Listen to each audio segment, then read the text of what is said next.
Well, Can I just ask something before you start, Glenda? If I could ask everybody to mute themselves and only open your microphone when you're speaking, that way we will keep background noise to a minimum. Thank you. Go ahead, Glenda. well, I am honored to be the president of this wonderful organization. It's full of wonderful people that work hard, and we do a lot for the community. And what I would encourage you to do is, as we go along, ask questions. You know, I understand that there's no dumb question except the one that hasn't been asked. So if you have a question, probably your neighbor has the same question. And I don't think it will upset Alan if you ask questions as we go along. That way he'll know that you're paying attention. Not a bit. And Leo, will you be able to see the full gallery and let us know if somebody's waving a hand? Yes, I will. Okay, good. Okay, I'm going to ask everybody to introduce themselves just and say something briefly about yourself before we get started. I've already talked, so it's somebody else's turn.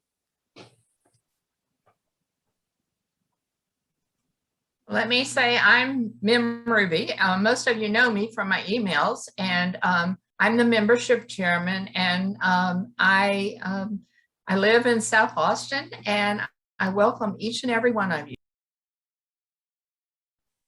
I'll go ahead as well. My name is Leonor. I'm Portuguese, but live in the US for the past 11 years. I'm currently in Portugal, so here it's lunchtime. It's 2:30 in the afternoon.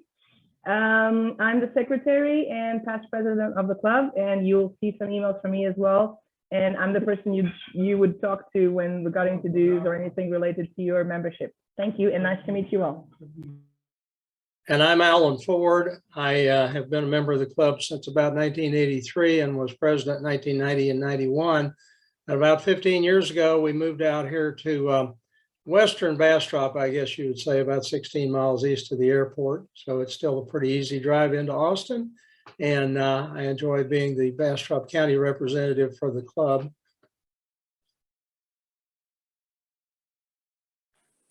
Well, I'm Nanette Dew. I'm Greg Dew's wife. He joined first, and I became interested and thought, oh, I need to be on that.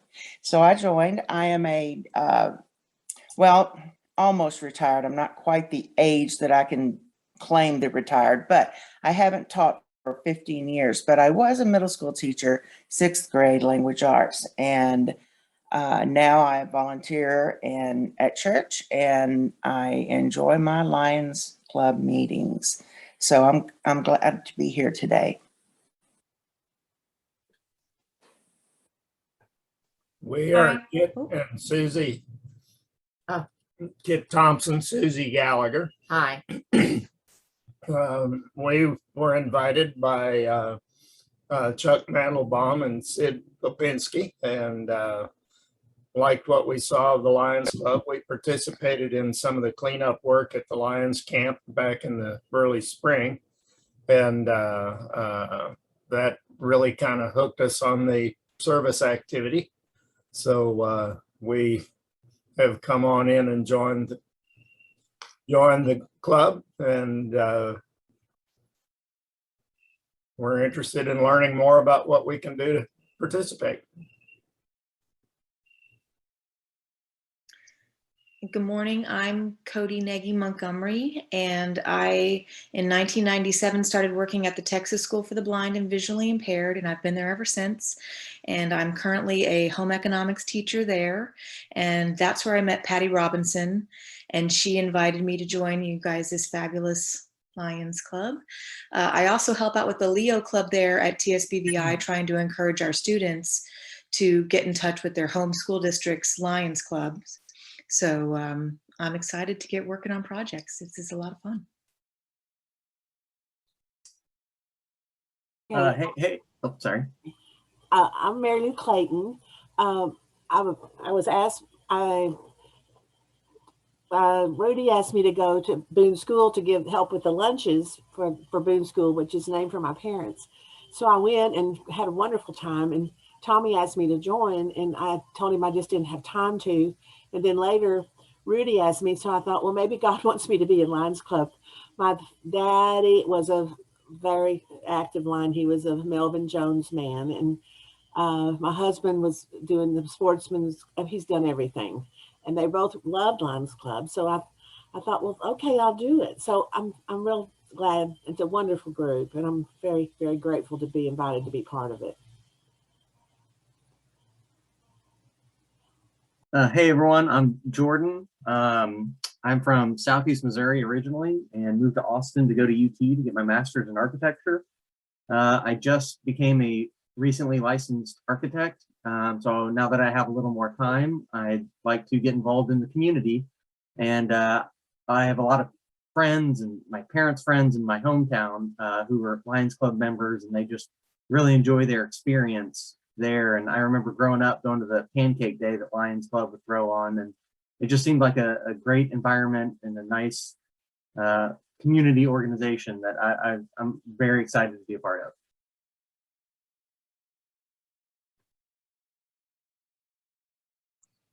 Good morning. This is Stephanie Elizalde. And 2 days ago, August the 12th, I officially have been able to have been serving as the superintendent of the Austin Independent School District. And I'm very thankful that I was invited to join this group.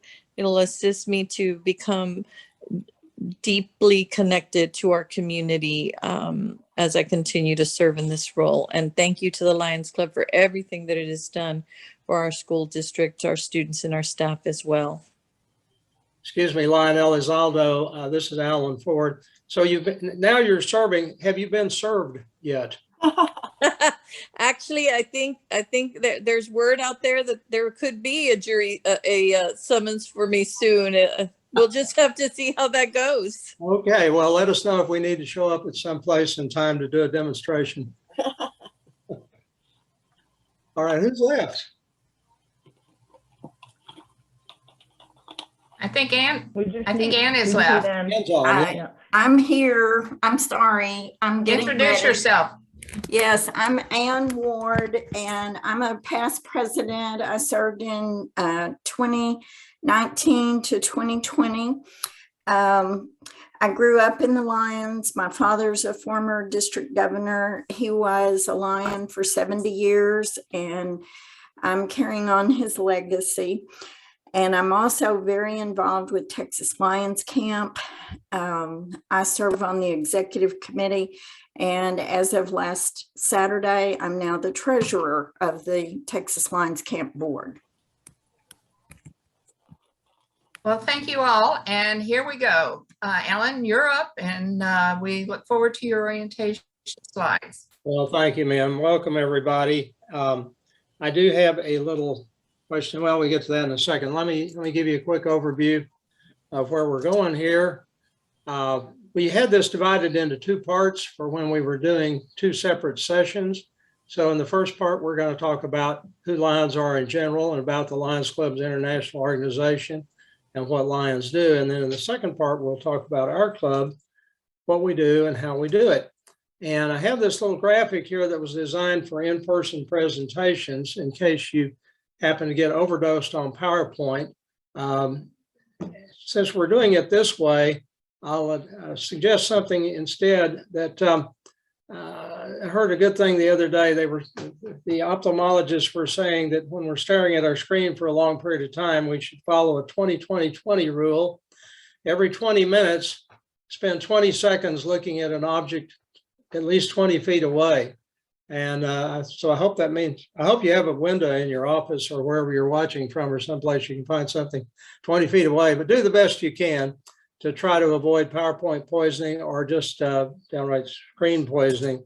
As we go along through this for future discussion, just be thinking about why you joined the Lions Club, what your specific reasons were. Some of you have already touched on that, but I'd like to come back to that when we finish up.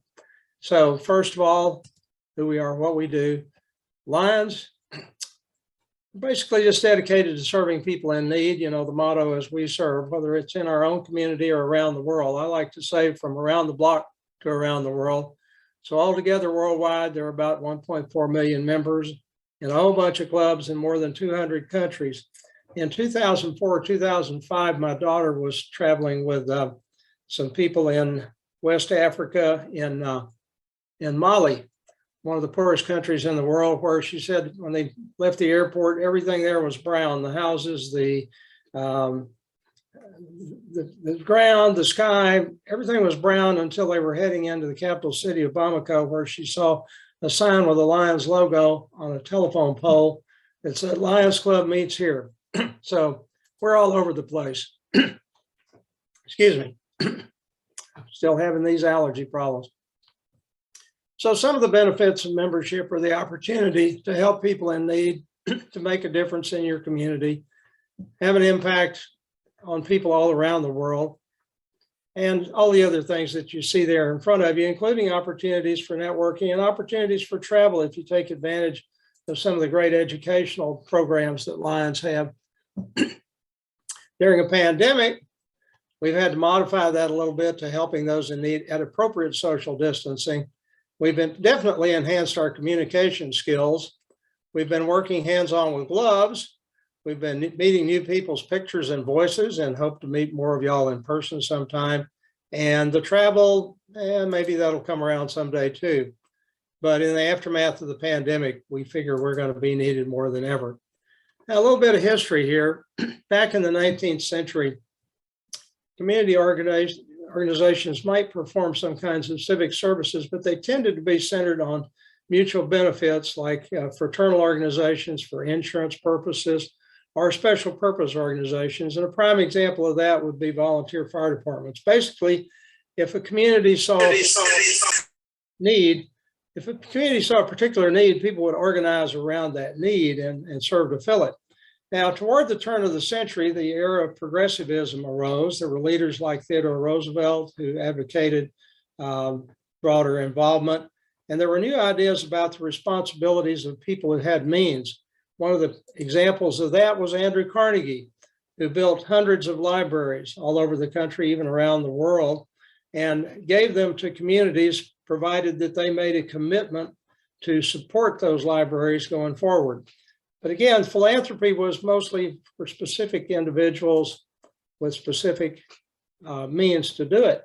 Now, there came along a couple of gentlemen, Dr. William P. Woods and Melvin Jones. Dr. Woods had started shifting interest from fraternal organizations to service-oriented ones. He was organizing clubs that he called Lions Clubs. And excuse me, Leo, I've got a little problem here. I'd like to be able to see the top of this screen, and that little pull-down menu is staying up there. Do you know what I need to do to get rid of that? Just click on the black part and drag it anywhere else you wish on the screen. Yeah, thank you. That's good. That's much better. Thank you. Sorry about that. Anyway, Dr. Woods had started organizing Lions Clubs. And as a matter of fact, our club was originally organized as one of those. Melvin Jones was a Chicago businessman who felt like businessmen who were successful should join together to do more for the benefit of the community. And he and Dr. Woods got together and decided that they should form a broader organization and more of a network of these clubs. And so in October of 1917, they founded Lions Clubs International. This was started with an international convention, as it were, at the Adolphus Hotel in Dallas. And our club was represented by a couple of members there. When that happened, in 1920, it became an international organization with the first Canadian club. And the clubs got involved in a variety of local activities, as you'll see when we start talking about our club. But in 1925, at their international convention, they got a point of focus because their guest speaker was Helen Keller. And she challenged Lions to become Knights of the Blind in a crusade against darkness. This was right after she had organized the National Federation for the Blind. And so she was able to motivate Lions to focus a lot on aid to the blind and the visually impaired. In 1930, Lions promoted the white cane in the United States. It was actually invented in England, I believe, but the idea was for blind people to have a single tool that would both be useful for their mobility and also as a symbol especially back in the days where there was very little traffic control, so that if people saw a pedestrian with a white cane, they would know immediately that they were looking at a blind person. Well, the Lions Clubs International had risen in stature to the point where Lions Clubs International was involved in the drafting of the original charter for the United Nations. In 1957, they organized a Leo Club program, which is basically a club for aspiring Lions for young people in their late teens up through early 20s. 1968 established the Lions Clubs International Foundation as a vehicle for international charitable work. And in 1987, LCI became the first international service club to admit women, and our club was among the first to do that. 1990, they organized a specific initiative called Sight First, focused on reducing or eliminating preventable blindness around the world. And today, it's this international network, as we said, that involves more than 200 countries. The official name of the association is the International Association of Lions Clubs. We call it Lions International or Lions Clubs International a lot. And the lion was chosen because of its symbolism. And the logo is based on the idea of one lion looking back at a proud past and the other looking forward to the future. The vision statement is to be the global leader in community and humanitarian service. The mission statement to empower volunteers to serve in their communities. The motto is we serve. The purposes set forth by International explain why Lions Clubs exist, and we have a code of ethics that sets the standard that Lions should aspire to adhere to. The purposes: create and foster a spirit of understanding among the peoples of the world, promote the principles of good government and good citizenship, take an active interest in civic, cultural, social, and moral welfare of the community, and unite the members in bonds of friendship, good fellowship, and mutual understanding. And we're going to touch back on a couple of those first ones there later on when we talk about why a Lions Club per se is not considered a charitable organization by the Internal Revenue Service, but there's a way of dealing with that.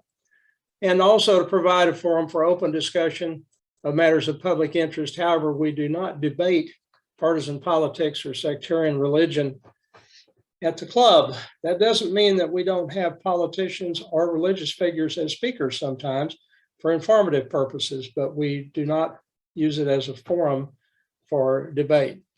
And we encourage like-minded people to serve their community without personal financial reward.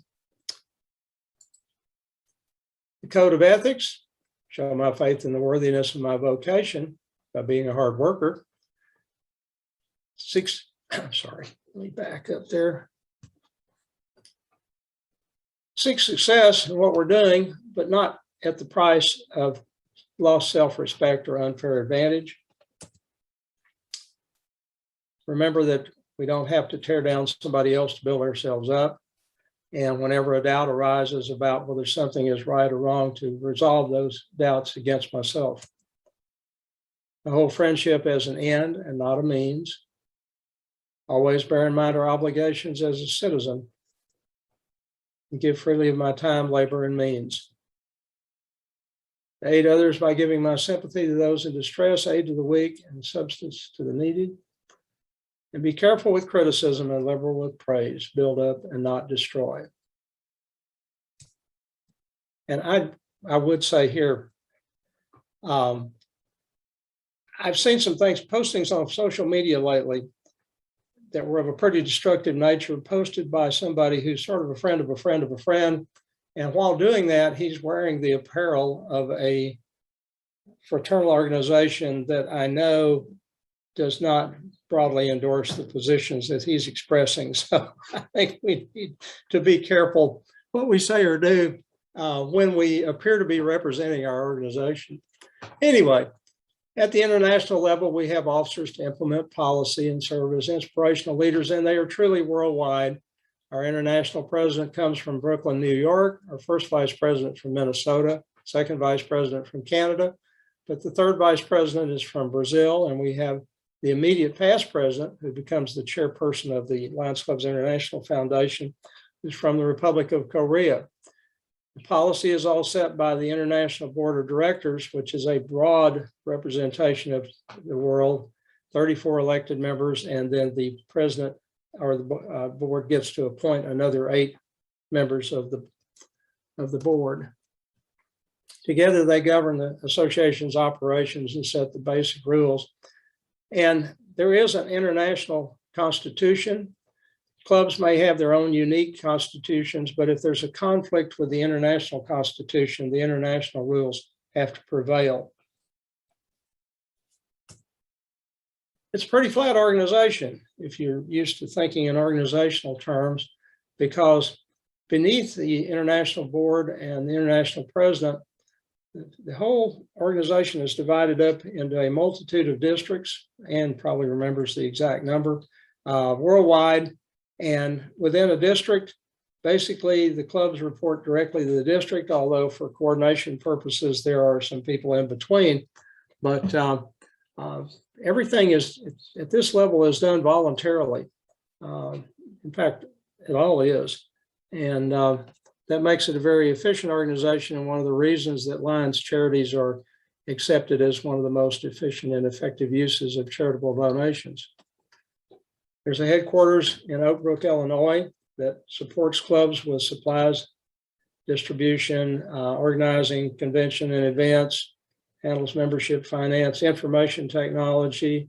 There's a legal section there that can provide a lot of advice on club operations, things like insurance, liability issues, and tax issues.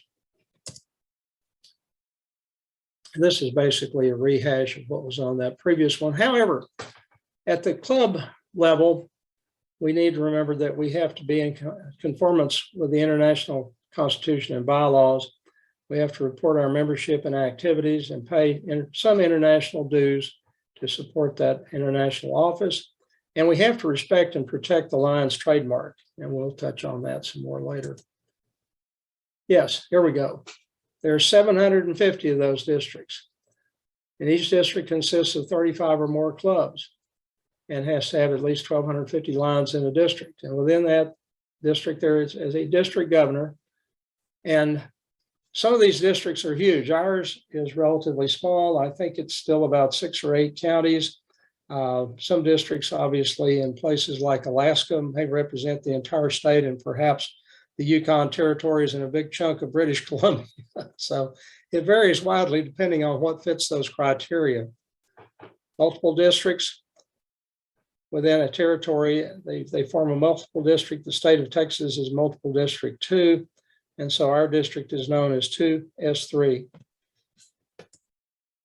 And within the district, we have a vice district governor and a cabinet secretary or treasurer. And then there are a whole bunch of committees that are responsible for all the different activities that we get involved in. Some of these are committee chairs who are involved in promoting these various activities, such as the Texas Lions Camp.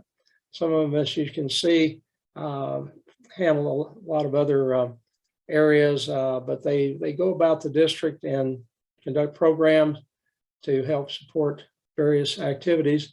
And then also I mentioned that the clubs are divided up by zones and regions with a chairperson for each one. And the idea is to have the clubs sort of know and coordinate with their neighboring clubs.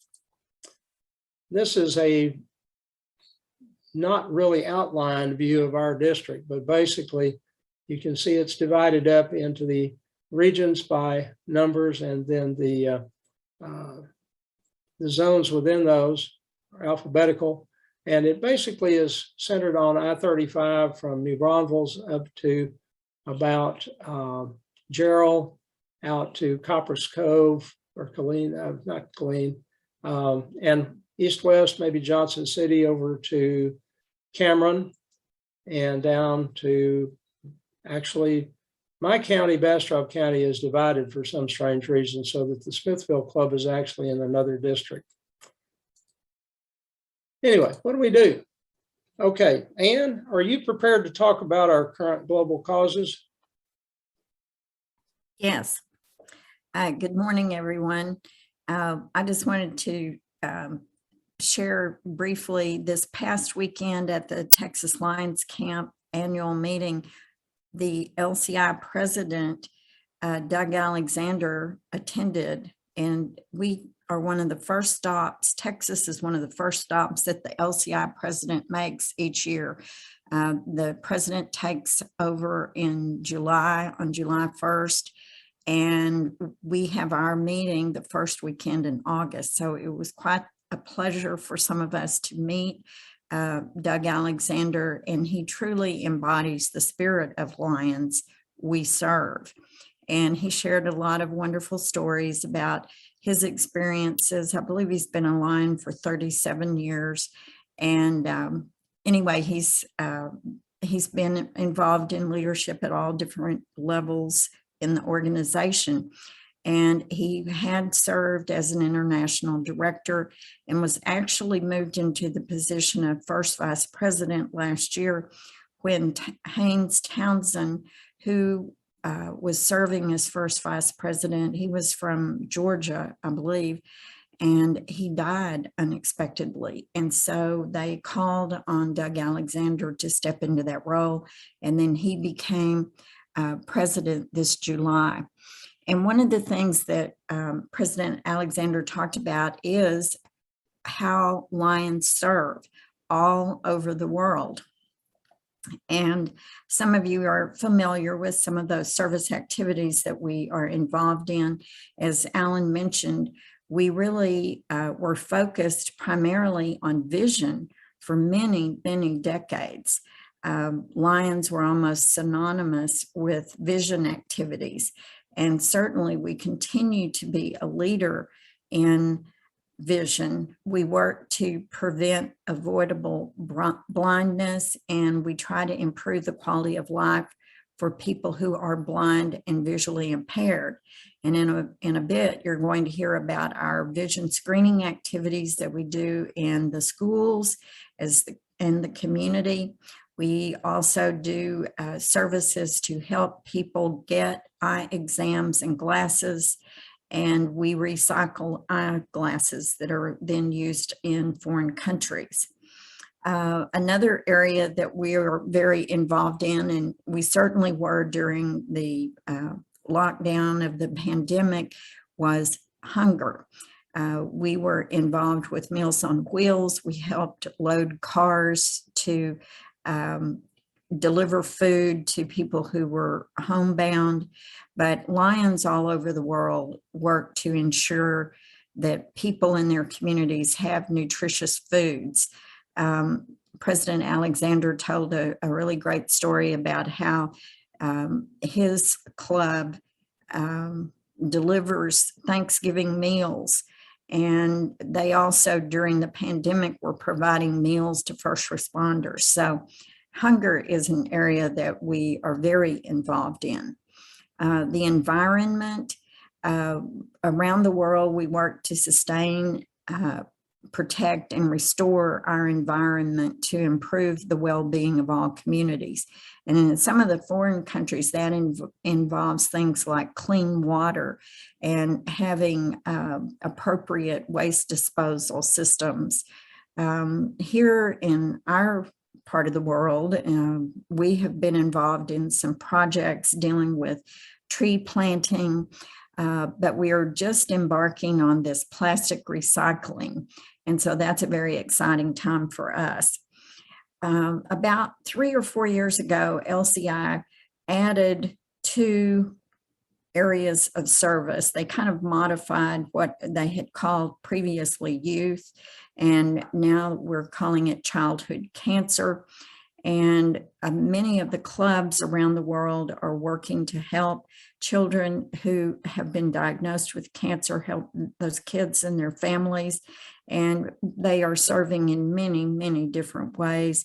In the United States, a lot of clubs are working with pediatric hospitals and providing in-person services before the pandemic, and doing things like collecting books or providing toys for the kids who are in the hospital.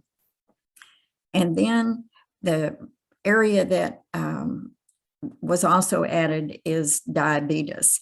And the reason that the board chose that is because diabetes is the #1 cause of adult blindness. And so we work to try to prevent that. LCIF also has the foundation, which provides grant funding for humanitarian projects around the globe.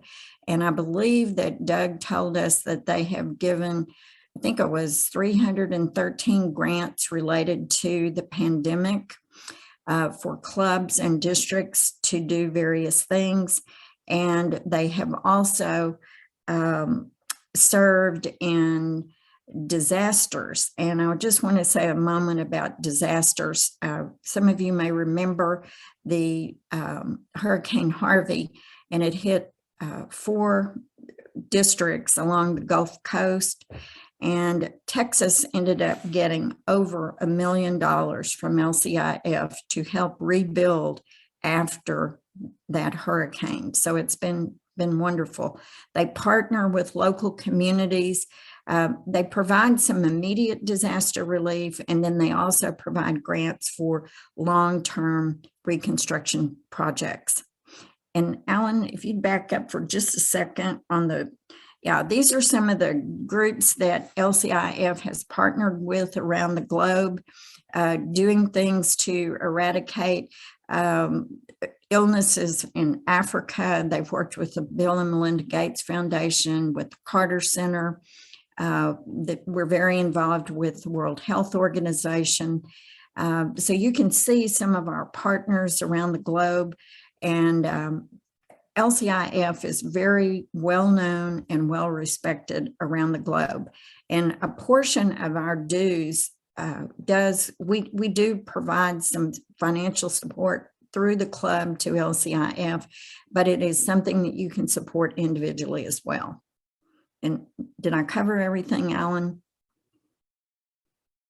Yeah, these are some totals you can see. There's the disaster relief, vision grants. This is since July. Those were the only recent numbers that I found, but it's a huge organization and makes a tremendous difference in people's lives.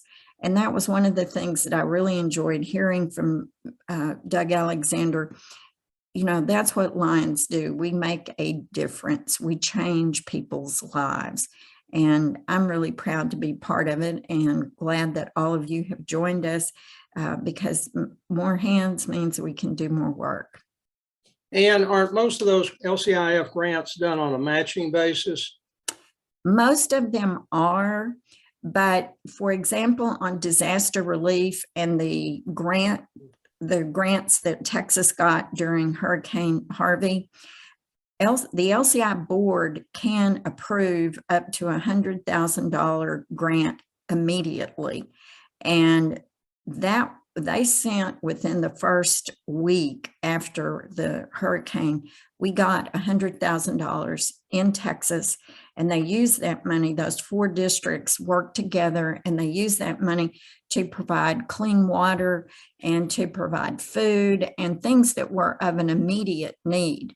Then the things to restore the community after the disaster, those usually are matching grants where the club raises so much money and the LCIF matches it. Okay, yeah. All right. All right. Thank you. Thank you. Okay, let's go here. Why didn't it move? Ah, okay. Oh, do you want to say something specifically about Sight First? Well, this is a program that we're involved with to eradicate preventable blindness. You can see there the statistics on what we've done. This has been really a global effort. Our role in this, I guess you could say, the people in the United States, in addition to providing financial resources, we have some clubs that go on mission trips to foreign countries, taking glasses and really setting up little clinics and testing people. And there are others that come in and can do surgery if it's needed or whatever. But this is one where we have been partnering with some of those organizations that you saw on the list. Okay, there are a couple of programs that Lions support that aren't directly run by Lions International. The Leader Dog Service and World Services for the Blind.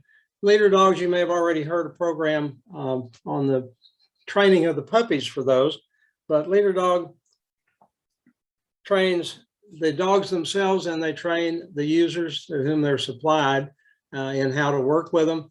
They also, in recent years, have been training users in new kinds of state-of-the-art guidance equipment, things that use smartphones or GPS receivers to help people navigate around in complicated surroundings. And then World Service for the Blind is headquartered in Arkansas and does career training, information technology. For example, they have partnerships with organizations like IBM, massage therapy.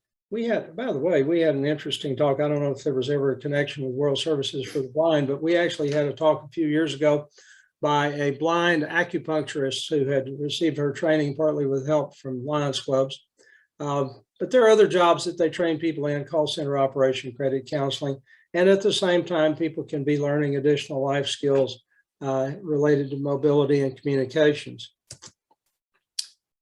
We also support recycling centers. And then there are a couple of other things. Ann, do you want to mention at this point? Well, I'll go ahead and mention that we recycle eyeglasses in terms of collecting these through collection boxes that we place primarily in optician shops, ophthalmologist's office, optometrist's office. We collect those and ship them to a recycling center where they are sorted, cataloged, and provided to mission groups that travel outside the United States.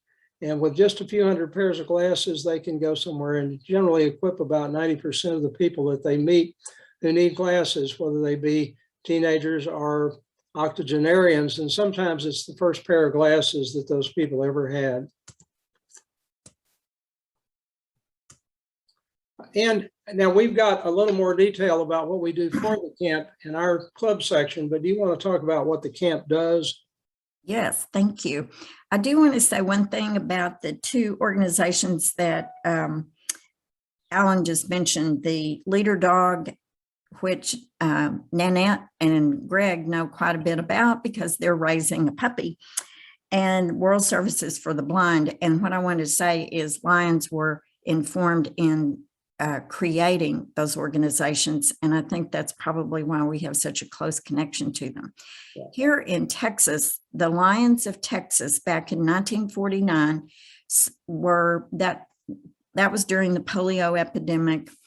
And the Lions of Texas decided we have to do something about the children. And they were able, it's a long story, which I won't go into, but it is interesting how we got this land over in Kerrville. It's next to the VA Medical Center. We now have 515 acres. As you can see here, it's a beautiful campus, and we're only utilizing a small portion of it right now. You can see the buildings there. And I can tell you it looks a little bit different today because we have torn down two of those bunkhouses, and we're in the process of rebuilding the bunkhouses and adding what we're calling the Eagle Trail. It's going to be a separate little campus within the campus. We're ultimately working to have 4 campuses or 4 camps on one campus. But Texas Lions Camp was created to serve children with special medical needs. And as I said, it started out with polio, so it was children with physical disabilities. When it was created, it was called Texas Crippled Children's Camp. But over the years, we expanded our services. I believe it was in 1971, we added type 1 diabetes, and we serve about 1,500 kids each summer. But it is a marvelous activity that we all support. And there are children from our area, children from all over Texas go under normal circumstances. COVID has changed things, but this is many people say Texas Lions Camp is the jewel in the crown of Texas Lions. We provide this service to children and their families at no charge to the parents, and it costs about $2,100 per camper per week. And you can see there during normal times, this is the groups that we serve. But I always say, and I used to be an elected director and I'd go around and visit clubs, we try to take any child that we feel we can physically meet their needs. The only condition that we do not accept is children with autism, and that is simply because the camp, the environment is so overstimulating for those children, they couldn't handle it. But even if a child's condition isn't on our list, it doesn't mean that we won't necessarily be able to take them. And this is an experience that truly changes children's lives for the better. For many of them, it's the first time they've spent a night away from home other than in a hospital, right? It certainly is. And I love to hear the parents' testimonials about how it was so hard for them to leave their child at camp, you know, and some of them feel guilty for going off and leaving their child. And then they come back on Friday and the kid doesn't want to go home, or the child is crying, not because they're glad to see the parents, they're crying because they don't want to leave. So it really makes it inspires them to, number one, they see that they're not the only child that has whatever their condition is. So they meet other kids just like them. And number two, it shows them that they can do a lot more than they thought they could. And it certainly builds confidence and helps them have courage and strength as they go back into their world. They have so many great specialized facilities there to make these kids' experiences possible. It's wonderful. Okay, Ann. And you want me to talk about the Lions Foundation? Okay. Yeah, if you would please, and then you can roll on into the educational opportunities and that sort of thing. Okay, thank you. Well, I told you about LCIF having grants for relief projects, disaster and humanitarian reliefs around the world. Well, our state Lions do also, and it's called the Texas Lions Foundation. It's one of the charities that we support through our club dues. This provides financial relief for projects. They can be longer term, they can have a broad scope, but they have to be connected to the Lions, or they can be beyond the scope of local clubs, for example, or the district. And so during the Hurricane Harvey relief, the Texas Lions Foundation provided quite a bit of money. I want to say it's like $50,000 or so to help with rebuilding in those 4 districts where the Lions were working with their communities to try to rebuild schools or rebuild a library. So we're happy to support this part of the Texas Lions initiative. Okay, education. We have several wonderful educational program opportunities, and I want to encourage you to participate. The Texas Lions Leadership Forum is the easiest and one of the best things you can go to, and it's right here in Austin. You can see the dates there for 2022. It'll be at the Radisson Austin Hotel, and it only costs $50. If you're one of the first 100 people that register, you get a free night at the hotel. And this is really a great way to meet some other Lions from around the state. You get to interact with our international leaders that are from Texas. You'll learn about the history of our organization and what we do, but it also teaches you some really great skills, membership development, communication skills. and you learn more about different programs that Lions in Texas are involved with. And excuse me, doesn't that include, that registration, doesn't that include, is it 3 or 4 meals? I'm thinking It's 4 meals. lunch and dinner on Saturday and breakfast and lunch on Sunday. That's correct. Right, right. And there will be, Texas is blessed to have had so many international leaders. And so we have really strong support from the past leaders from Texas, but there will also be at least one person from the current board who would be attending the leadership forum. So you get the opportunity to meet some of the leaders in Lions. And I failed to mention a while ago, we are right now very blessed. We have an international director, just got elected to the Lions International Board. His name is TJ Tijerina. He is from San Antonio, and he and his wife Juanita are go-getters, and he's a dynamo. And I'm sure that TJ will be at that event, and he's someone you would want to get to know. One of the best programs, in fact, I think this is the best program that Lions does, is the Lions USA Canada Forum. And it's coming up in September in Des Moines, and it is amazing. Again, it's a very good value. You get almost all of your meals. You get to hear some outstanding speakers, motivational speakers.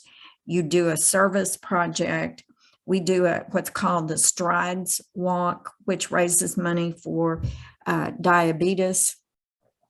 And there will probably be 100 educational sessions over that 2.5-day period that you can choose from. And you can learn everything. You get ideas for new service projects. You get ideas for new fundraising projects.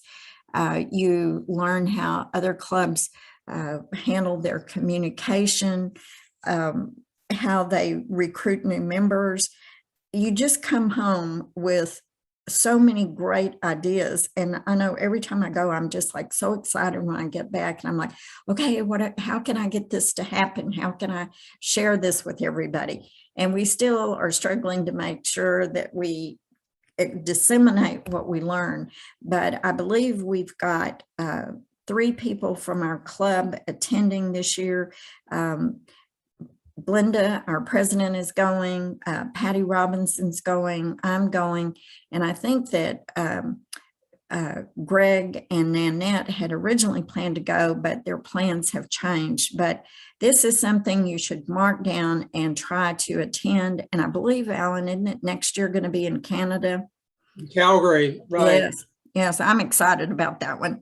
Yeah. And then the other big event that is a fun thing to go to is the International Convention. And you can see here are some of the places that they've had it.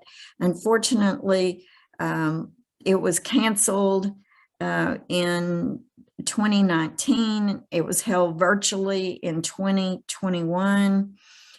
Or maybe it was 20 that it was canceled, and then 21 it was held virtually, and in 22 it's scheduled to be in Montreal.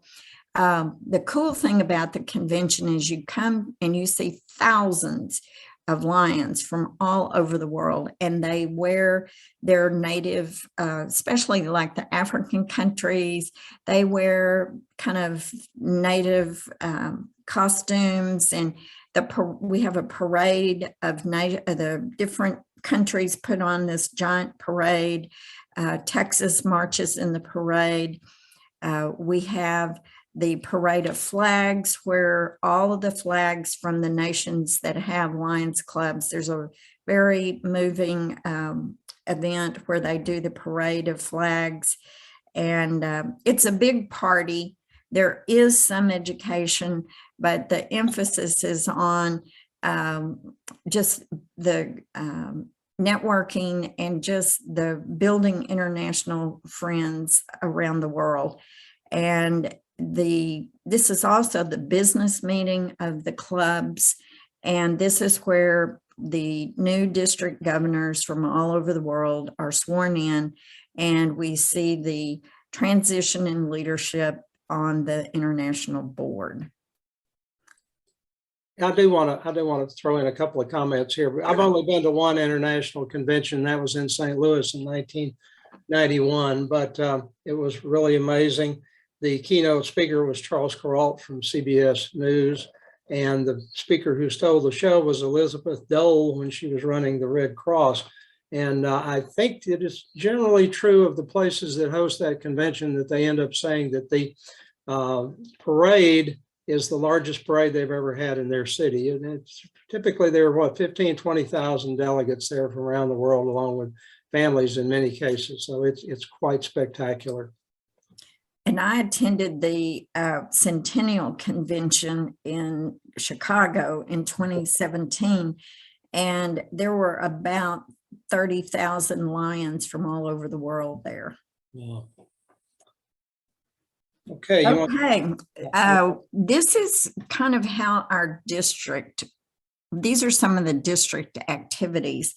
And as Alan said, each district is divided up into zones, and that is typically 5 to 8 clubs, and they meet maybe quarterly.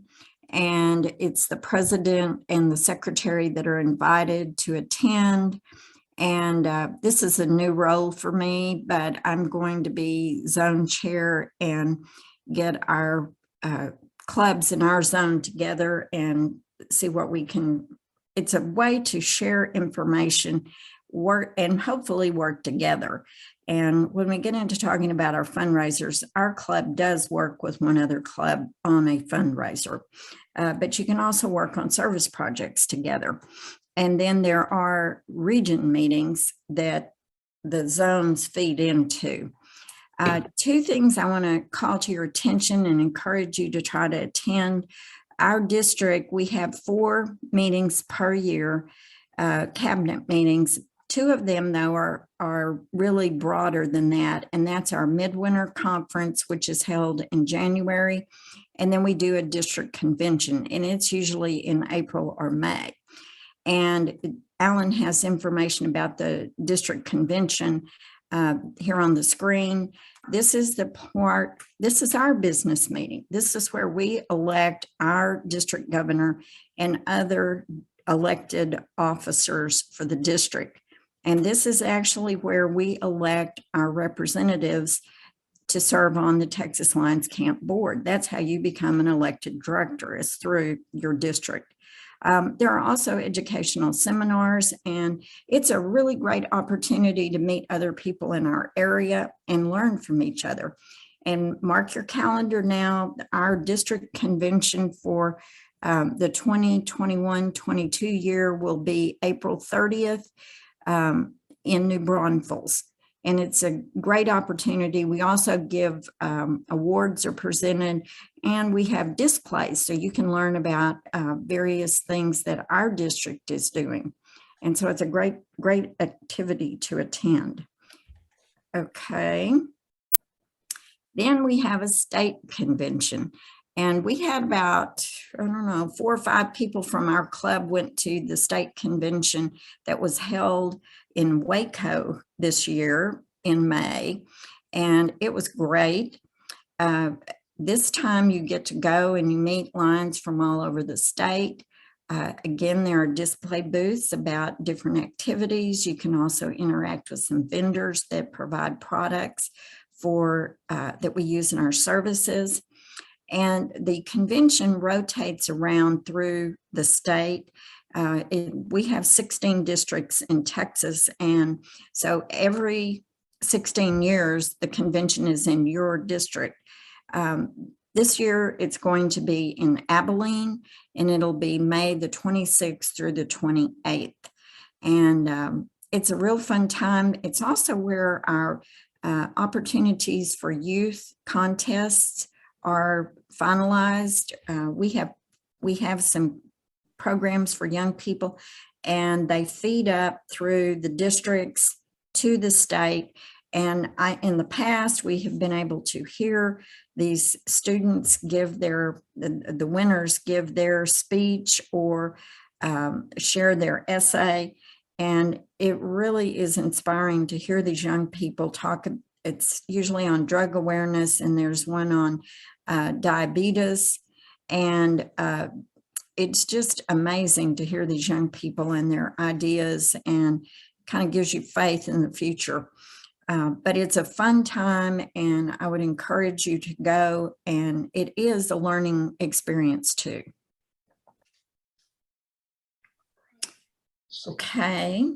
Okay, I've got another slide when I can get it to go here. There we go. Okay, well, this is just some things that I wanted to point out, that you can get information about Lions. We have a Lions magazine. I believe now that it's only coming out twice a year, and I just got mine. And this has a picture of our new president, Doug Alexander, on it, and a little bio. It's a real interesting article. And you can also look on their website, the LCI website, and there are wonderful videos about him. And so that's a fun thing to do.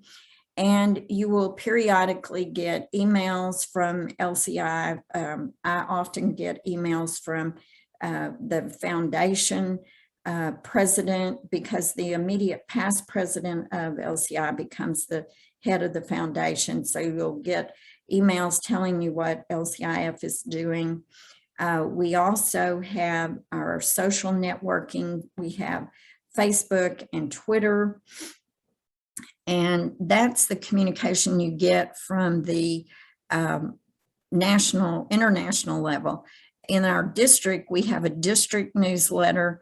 It comes out every month. It is posted on our district website, which if you just Google Lions District 2S3, you get our website. And then the MD2 Lions is the state website. And you can find information about what other clubs in Texas are doing, and information on upcoming statewide events. Okay, I thank you, Ann. I mentioned earlier that I had a few more words to say about branding and about the Lions brand, because clubs are responsible for taking care of that. But anybody want to venture an opinion on what these logos have in common, what they stand for? First, what do they have in common? Somebody They want to? represent very recognizable companies and products. Right, and you know at a glance who they are, right? I do.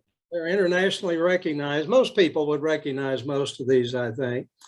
So, you know, where do we fit into that? It's true, we have a couple of words on our logo, but basically you can sort of at a glance tell that that means Lions clubs, right? Mm-hmm. Yeah. And so what does that do for us? What does it mean? Well, it means that we're not just some random group of people who decided to go down and petition the city council for something, or to ask for access to the a school-owned property or something like that. You know, it's what kind of sets us apart and gives us some credibility. And that's why it's so important that we take care of it, number one, and number two, that we expose it at every opportunity, because, you know, the key to getting support for our clubs, as one of our international past presidents said a few years ago, is to provide meaningful and visible community service. That's why these are all good examples of where Lions have been involved in something, and they have put that logo out there and made sure that it got that exposure. I have another slide somewhere of pictures of several different places around the world where there are big signs that say Lions Park. Usually it's associated with parks and recreational facilities, most often the opportunity to present something like that. And none of them have that logo on there. And to me, each one of those is a missed opportunity. But anyway, just to show you how ubiquitous that logo is, I hope you can all see this.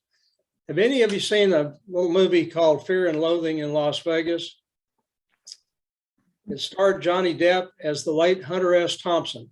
It had a lot of crazy scenes in there. And at the very end of the movie, he's driving out of Las Vegas in a rented Cadillac convertible that's full of dents, and he shredded the top on it. And in about the last 3 seconds, he passes this sign that says, "You're leaving Fear and Loathing." And look what's down in the corner of that sign, just like so many other small places around America. Anyway, so we have the opportunity to show that off for one thing in the clothing that we wear. And we have a small number of vests that we can use sometimes when we lend out when we're doing projects. Some of us have accumulated things over the years. Now we have a structured system for acquiring some really nice stuff from Land's End. There's a link actually on our website that takes you right to this Land's End Business Outfitters store. And they're set up to put our logo, as you see here, on any one of dozens of different forms of apparel. And comes out looking really nice. So I hope to be able to get something like that pretty soon. I have a closet full of old t-shirts and golf shirts and things, and none of them are really up to date. In fact, one other thing I should mention, you may be confused a little to see that a lot of the things that some of us wear say Austin Downtown Lions. That's because for a period of time in the late 90s and I think the early 2000s, we had sort of rebranded as a downtown club. And then we looked around and realized that for so many of us who were working downtown or lived closer to downtown when we got involved, either our jobs or our homes or both had sort of moved out to the suburbs. So now we're scattered from Dripping Springs to Bastrop and Round Rock to Buda. And by the way, there's probably a good opportunity somewhere now to start a downtown club with so many thousands of people living downtown again. But that's another issue. Anyway, wanted to mention that.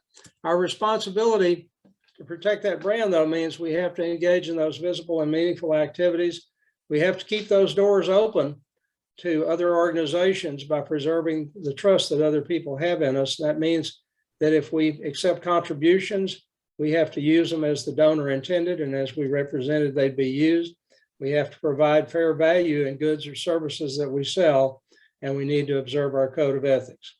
So that's my message about branding, and we have reached the end of this session.